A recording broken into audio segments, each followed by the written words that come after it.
Today on the overcorrection, Kunal Kamra finds himself in hot water again after a video of him goes viral making fun of some politicians. The Indian luxury real estate market hits an all-time high in terms of both growth and future projections. The dating scene in India is changing. Apparently, today, modern romance is as much of a financial commitment as it is an emotional one. In tech news, X's AI chatbot comes under fire from the IT ministry for using coarse and abusive language. And finally, a dog head has been found in a Momo factory. We're all waiting for it to happen. All this and more coming up on the overcorrection. Stay tuned.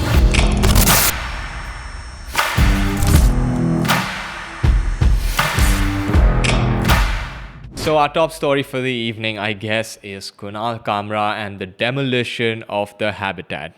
You know, it's quite sad actually. We covered the Ranveer Alabhadia controversy recently, and you would think that the backlash from that controversy would have given people who are looking to stifle free speech a bit of a reality check. It is not reflecting well on them. Even your biggest supporters are having a hard time, and they are having to say that, you know, this is a bit much, even though we think what was said was vulgar, bad, XYZ, XYZ. And, you know, whether or not you find Kunal Kamra's statements funny, not funny, offensive, inoffensive, it is clear that violence is not the answer to getting him to shut up. In fact, we've discussed this before, the Barbara Streisand effect, right? You have just made sure everyone has heard his little poem. Okay, yes, it has come with a lot of unnecessary death threats to him and, things that is completely unacceptable. But the truth is, in terms of making him relevant today, you did that. People who hate him the most, apparently. And one more thing, I don't know if you've ever met a comedian in your life, but telling them they can't joke about something is not really how you get them to not joke about the thing. Like, comedians must be amongst the most rebellious people in the world. You know, they are misfits. They don't like going with the status quo. So if you tell them that, hey, you can't make a joke about this, you can't do that, it is perfect subject material to make a joke on. And just in today's day and age, it's not flying. I mean, we've seen in the backlash of the India's Got Latent controversy, Samay Raina went to Canada and made some comments. And what do Supreme Court judges in India do? They say that, oh, he doesn't even know what our jurisdiction is. I'm saying, like, even if they have some type of jurisdiction over him, is this how you are supposed to be talking? Like, shit talking through Instagram reels to a 20-something-year-old comedian in Canada? It's not a good look.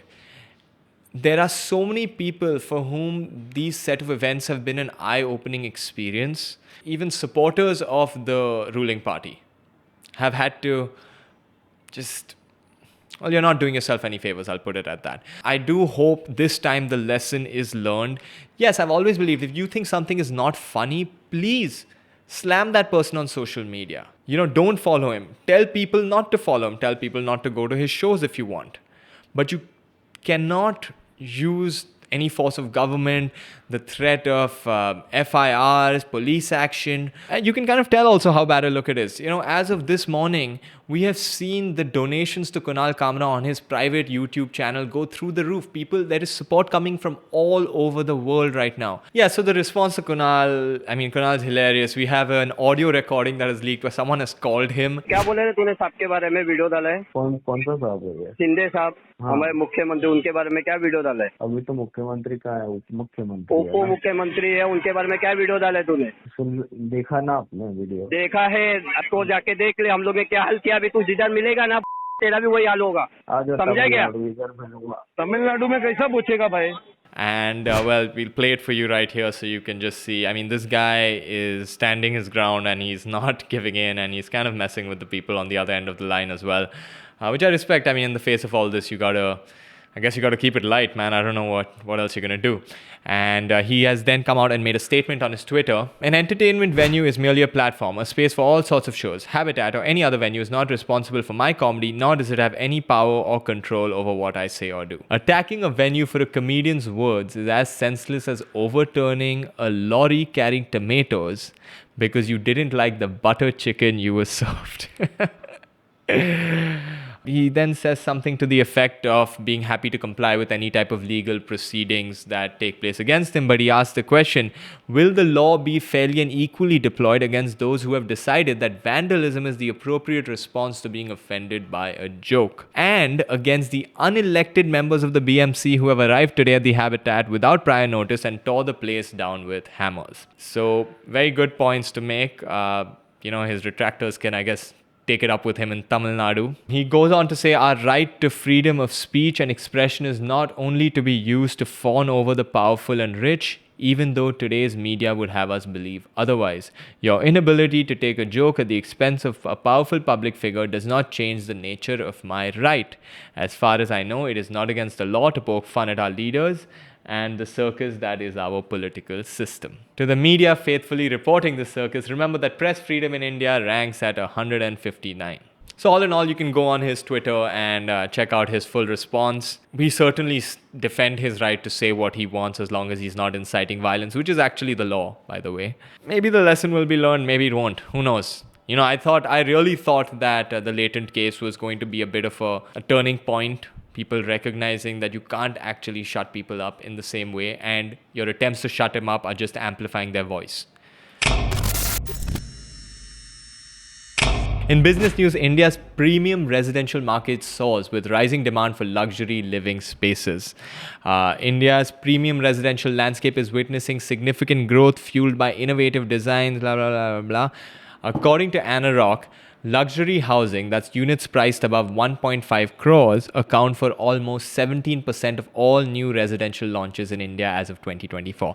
I assure you 17% is far greater than the number of people who can actually buy these things. But there are a few people who can buy a couple. Also for people living in Mumbai, yes, if you move outside this city, there is a chance 1.5 crores will get you some of these luxury properties. What's really interesting about this is that Tier 2 and Tier 3 cities are accounting for 12% of these projects. That is a significant increase, and it is showing that cities like Chandigarh, Ludhiana, Kochi, Indore, and Ahmedabad, they've emerged as strong players in this market. This is something really good. We've talked about, decongesting our cities, and it's not going to be possible until people can expect the type of quality of life they can get in Mumbai in terms of infrastructure in some of these smaller cities. According to Meenu Malhotra, founder and chairman of the Malhotra Group PLC in the UK, these projects are not merely about brick and mortar but aim to elevate the city's stature on the global stage with meticulously designed spaces redefining the city's landscape. I am curious to see what happens once these properties really come up in large numbers in these cities, because what I have seen is that these properties depend on such a large labor economy that I sense there's going to be the need for either very affordable housing in and around these luxury condos to support it, because trust me, people in these luxury condos are not walking their own dogs and taking their own garbage out or driving their own cars. So everyone who is needed to support these luxury condos, right? There are people who have to trim the grass. There's a whole gardening committee. There are people who have to clean all these glass windows. This labor economy needs to be housed. And if you don't provide good housing for them in and around, you will be stuck with what we have in Mumbai today, which is, yes, you have these beautiful gated communities, but right outside the gates, it is a shit show. And it is not a shit show that you want and can ignore for too long, nor should you. Either from a sense of practicality or from any sense of being okay with that level of discrepancy. So yeah, hopefully when we see these townships coming up, there is some idea as to how the support system for these townships is going to survive there and possibly thrive there. In tech news, the IT ministry questions X's AI chatbot Grok after it uses Hindi slang and abuses. So yeah, I don't think any of us are surprised. I'm wondering why the IT ministry of all people is surprised at this. I'm assuming they know more than us how AI works. But yes, it is vomiting back to you what it predictively knows is going to be your next best response. And if you've ever been on Twitter, I'm surprised there hasn't been a gali so far. So what happened? An ex-user named Toka asked Grok. Okay, Toka asked Grok. Am I reading a story to my daughter? What is going on? An ex-user named Toka asked Grok, "Hey, at Grok, who are my 10 best mutuals?" Meaning they wanted a list of their top followers or friends who follow them back. When Grok didn't respond right away, Toka posted again, this time adding a Hindi swear word in frustration. Ooh. It seems the AI picked up on the rude language and responded in the same tone. Grok replied, chill kar. Tera, quote, 10 best mutuals का हिसाब लगा दिया. Mentions के हिसाब से ये है list. This shocked users because they didn't expect the AI to respond with slang or swear words, even in a playful way. Well, firstly, there's no swear words in this line. So, to the editor of this article, you certainly have a low threshold for curse words, and you should probably never go on X. Because, I mean, you would think there was at least like an MC or a BC or something dropped here. So, yeah, there's no swear words there. But, you know, I just want to tell people, like, this is what AI is, right? AI is a reflection of yourself told through all the internet history and data we ever have. And AI is also predictive models. So, like, basically, it doesn't actually respond to you. It just takes a probabilistic guess of what is most likely to be the appropriate response and just spits that out there. I urge all people, if you want to like understand a bit more about why AI is what it's like, to go watch this video by Alex O'Connor where he tries to get ChatGPT to draw him a half full wine glass. It is fantastic, and it basically exposes some of the holes in AI which doesn't allow it to fully grasp the human intention. In terms of giving galis, I think it could have done a much better job. Now let's move on to a bit more of what is going on in our dating culture today, right? So the Print has reported modern romance comes with EMIs and splitwise accounts. It really isn't a sport for the broke. Well, that's the thing, right? I think right off the bat, it really isn't a sport at all. And I think that is where you're getting it wrong, and why a lot of people are going through a lot of shit, and we're going to go through some of the problems that people are going through. And I, as someone who has, I say, graduated the dating game, will give you my 2 cents on this topic. So the ping pong of bills starts on the first date, even if it's the cost of 2 samosas. Let's just say money can't buy love is an adage that hasn't aged well. Well, I would like to point out that it is an adage that has aged perfectly well, because what this article will go on to show you, that money is not going to solve your problems. There are plenty of boyfriends spending a large amount of money on their girlfriends and not ending up happy with them. So yes, money can't buy love, even though people seem to think it is the currency in which you have to deal right at the start. So let's dive into it. Everyone wants a financially compatible partner, but we don't want to outright ask the Hinge date about his monthly income. A lot of gender normative stuff there, or her monthly income. We're cool people. We just run a silent audit of his LinkedIn. Holy shit. Most of us swear by the 50-50 rule, a perfectly fair financial split powered by the enduring myth of pay parity. Okay. The priciest relationship model most likely to crash and burn is total financial dependency, from ice creams to bathroom paraphernalia. I have never heard bathroom stuff been called paraphernalia. One poor dude ends up footing the bill for 2 people. Tragic, really. Boo-hoo. Men can't even blame anyone because it's their own system. Read patriarchy biting them on the backside. Jesus Christ. Trust me, not everyone hates it. A 26-year-old underpaid content creator's fiancé loves providing for her. In fact, he gets offended every time she scans any QR code to pay for something. One aspiring actor in Mumbai represents all the modern damsels in distress. She doesn't need a prince to save her, but she's found one boy to help save tax. 2 years into their relationship, she's handed over all her debit and credit card details to her boyfriend, who moonlights as her personal CA. When he trades stocks or invests in mutual funds, he's not just building wealth, he's managing a joint financial empire she mostly ignores. He's just happy to be in charge and feel needed. But does he realize that by helping her be financially free, he is digging his own grave? Wow, does he? God forbid he thinks of doing something nice for his girlfriend. In this day and age, considering the unstable world of dating apps, getting your heart and your bank broken at the same time is a common risk of the game. One former boyfriend was stuck paying the EMIs of his ex's iPhone for years after the breakup. Another had to take out a loan to pay for the hospital bills of her cheating ex boyfriend. Okay, clearly two different levels in these statements. They all actually have the same overarching point, okay? So maybe let's go one step past that and we'll take the third example as well. Another friend, deeply, madly in love 6 months ago, is working out a breakup strategy because his partner refuses to pay her share of the last 3 Goa trips. But for most of these love liquidated souls, confronting their villains is pointless. They know they will be called stingy, bitter, and someone who keeps a score in love. And they can't even vent about it to friends because, well, it's embarrassing. It's as embarrassing as talking about one's bad credit score. Okay, firstly, to this guy on the Goa trips, I have to tell you, man, you've won. You figured out that she was in it for the free Goa trips. Cut your losses and get out of there and be happy, okay? My whole point is this. All these problems, each and every single one of them, comes from what I like to call playing house, okay? You don't want to get married. You don't want to actually commit to each other. You want to enjoy a lot of the fun parts of being in a committed relationship, someone taking vacations, gifting each other expensive presents. It's all fun till it's not, and then you're stuck literally holding the bill.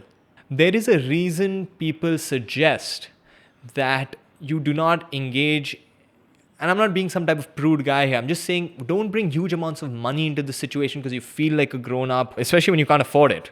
I always look at it like this, right? Say you've invested financially in a relationship and you're gonna have to break up. This happens to people who are married. They go through this is the super diluted version of what people go through in divorce.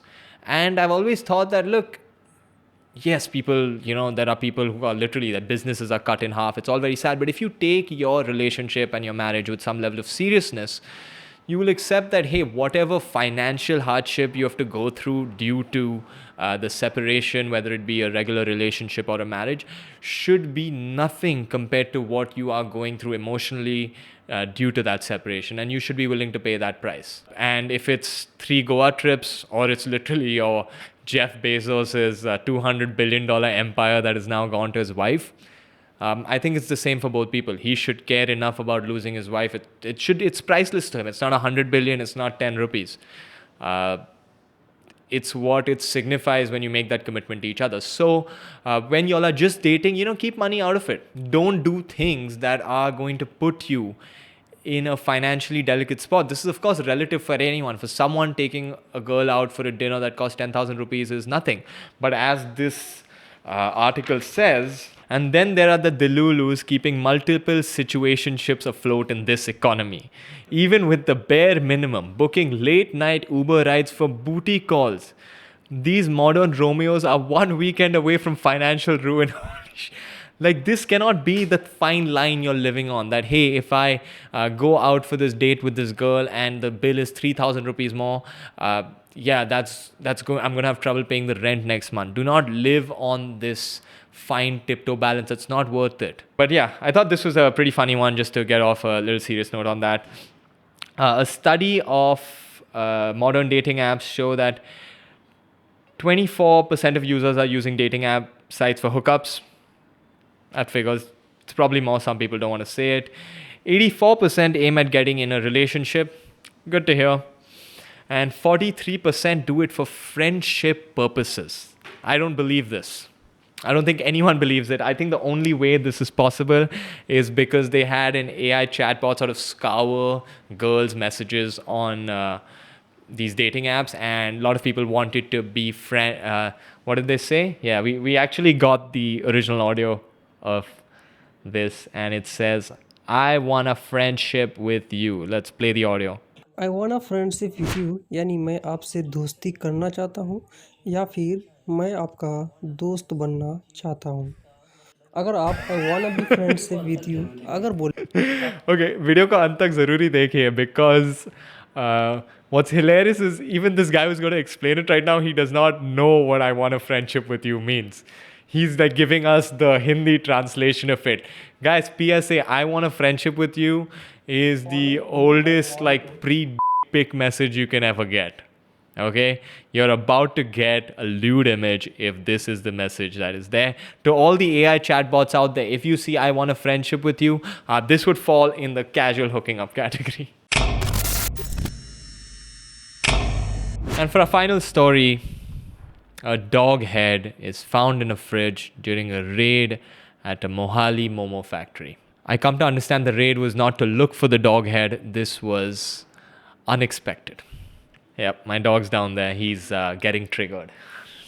A civic squad raided the factory on Sunday following complaints by residents about the substandard food being manufactured. While officials raided the premises, they were horrified to discover what looked like a pug's head in the freezer. Are you sure it wasn't just a few Oreos crunched up together? That's disgusting. Oh, we can calm down because municipal officials have now explained that the dog's head was not being used to cook food, but was apparently being eaten by some of the factory employees. Citizens are calling for stricter food production monitoring in the locality. The pug authorities of India are getting involved. Okay, this is disgusting. We can all order. But, it did get me thinking. I am a non-vegetarian eater. I love dogs. I have a dog. I've had dogs most of my life. Why can't you eat dogs, but you can eat chickens and you can eat pigs and what makes dogs different? Is it like people think that they have a high level of consciousness and they're more human-like, so you shouldn't eat them? In which case, I would just tell people that pigs are equally smart and delicious as well. I do find this disgusting, but I just want to know, would people have reacted differently if this was not dog meat being found in the freezer? What is it? What is it about eating dogs that we hate so much? And I totally get it. Like, I would never eat a dog. But I do want to show you this video. It's like one of the best pro-vegan videos I've seen in my life. Is this meat that I ate? Yes. Thank God. What do you mean? I thought you were the vegans. We're the Farmers Union against vegans. Oh, thank God. Yeah, and we're farming Labradors, Beagles, yeah. We're trying to bring in the new dog industry because the vegans, they like to say that we're hypocrites. But it really is dog that I ate. Yes.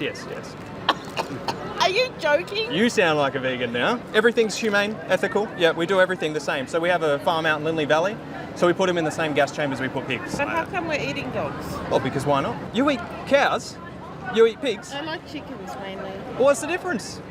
Yeah, it is true. That is true. I Good do get point. your point, but I wish I didn't eat it. Well, just so you know, it is vegan, don't worry. You bastard. Well, I'm sure you're happier knowing that it wasn't a dog. I am. And if you're happy about knowing that, you should also reconsider eating other animals because they all want to live just like dogs do too. They all want to live. It's that simple. It was very fair. And when it comes to wanting, if you're going to eat a dog, I can put up a list of about 10 dog breeds that you should go for before you go for a pug. And that's the note we're going to sign off for today, guys. In show recommendations, I highly recommend you watch Adolescence. We'll talk about it next time. All right, cut.